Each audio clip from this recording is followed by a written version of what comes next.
Αυτό είναι το γαμοέκτυπο περίστερο. Στο Σύνταγμα, λίγο έξω από την Βουλή, ανάμεσα στα σκατά των περιστεριών και του μπάτσου, γεννήθηκε η μεγαλύτερη κατάρα τη ανθρωπότητας, το έκτυπο το περίστερο. Ήταν ένας διαβολεμένος εκτυπωτής με φτερά, ένα υπτάμενο πουτανογέννημα HP Laser Jet με ράμφος, που αντί να κουνάει τα φτερά του, έβγαζε χαρτιά με τυπωμένες βρισιές. Κάθε γαμημένη μέρα.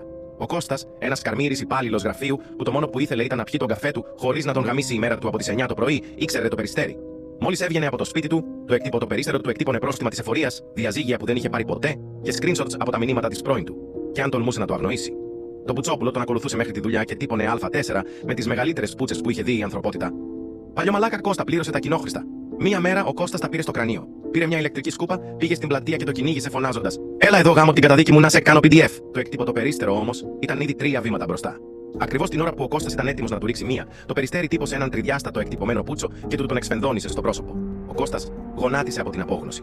Το έκτυπο το περίστερο φτερούγησε πάνω από το κεφάλι του, άνοιξε το στόμα του και με έναν μηχανικό ήχο είπε: «Έκτυπωση ολοκληρώθηκε. Πάρε τα αρχίδια μου».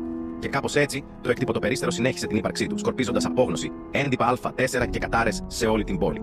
Κανείς δεν ήξερε από πού ήρθε. Κανείς δεν ήξερε πώς